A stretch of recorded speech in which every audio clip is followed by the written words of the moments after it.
मैं doctor Arif Ahmed, allergy specialist, हाजिर हूँ आम जनता के लिए एलर्जी की जानकारी के साथ।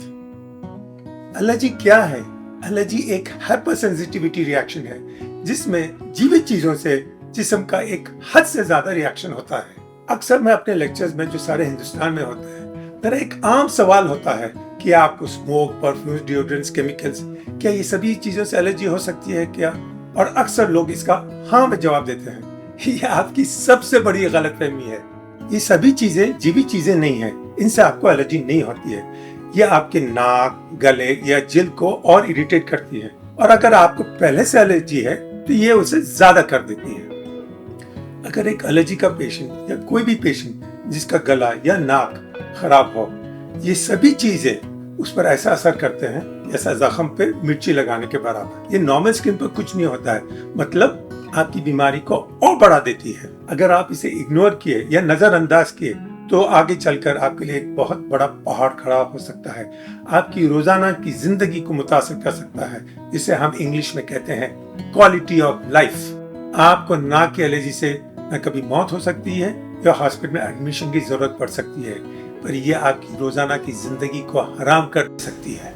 इसकी मिसाल आप एक बर्फ के गोले से कर सकते हैं जो पहाड़ से नीचे आते आते वक्त के साथ बढ़ जाता है। बुनियादी तौर पर आपको एलर्जी जीवित चीजों से होती है जिसमें प्रोटीन होता है, जैसे कि डस्ट माइट्स, कंजल, पोलन, कैट, डॉग, कॉकरोच, कबूतर और अनाज की चीजें, अंडे वगैरह वगैरह। आमतौर पर अक्सर एलर्जी का एक साइकिल होता है, कभी पेट, कभी जिल्द, कभी नाक, कभी फेफड़े। पेशेंट कभी कहते हैं कि हमें एक पहले जिल्द की बीमारी थी, वो चले गई और अब सिर्फ नाक या फेफड़े की रह गई है। वास्तव में हकीकत में आपकी एलर्जी कभी गई नहीं, वो सिर्फ अपना रूप, अपना फॉर्म चेंज की है। दुनिया में एलर्जी की बीमारी दिन ब दिन बढ़ते चले जा रही है।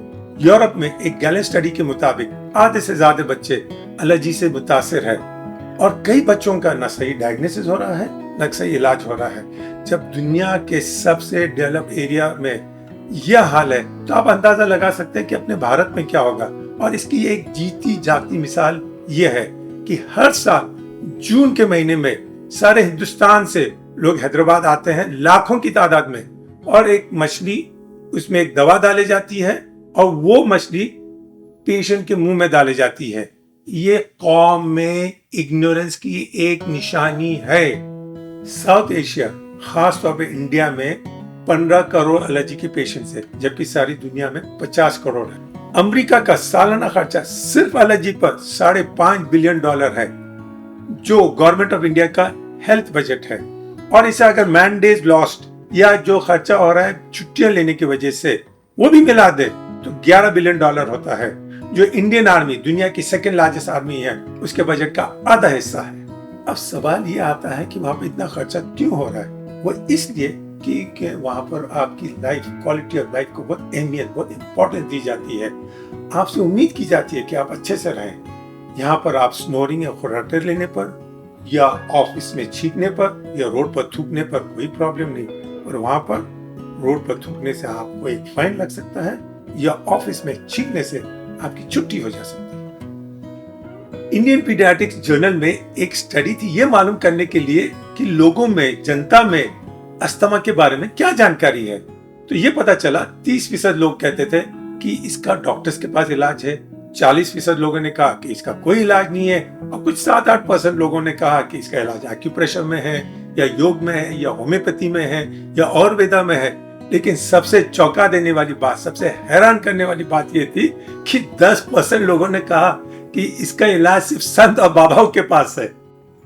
और इसका दोष जनता को, आवाम को नहीं देना चाहिए, क्योंकि इंडिया में एमबीबीएस के दौरान एलर्जी की कोई खास ट्रेनिंग नहीं होती है, और एमबीबीएस के बाद भी कोई एलर्जी का कोई लंबा कोर्स नहीं है, जबकि अमेरिका में 3-3 साल के 50, 60, 70 प्रोग्राम्स है। एक सवाल यह है कि एलर्जी क्यों बढ़ रही है, खास तौर पर पश्चिमी देशों में। एक परिकल्पना या थ्योरी सफाई या हाइजीन से है, जिसका डायरेक्ट रिश्ता फैमिली साइज से है।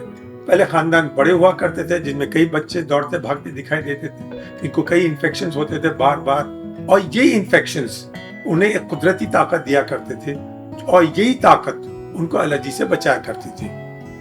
जैसे फैमिली साइज कम होते गए, इन्फेक्शन भी कम होना शुरू हुए और एलर्जी बढ़ते गई। 60 के दौरान पश्चिमी देशों में 2 बच्चे होना एकदम सामान्य हो गया, जो अब हमारे पास हो रहा है। और ये भी देखा गया है, जो बच्चे नर्सरी को जाया करते हैं कम उम्र में, उनमें ज्यादा इन्फेक्शन होते हैं और आगे चलकर एलर्जी कम हुआ करती है। इसके साथ हमारे गांव का वातावरण भी हमें कुछ प्रोटेक्शन दिया करता था, जैसे कि गोबर से लिपटा हुआ घर या पशु पक्षियों का हमारे भीतर घर में रहना।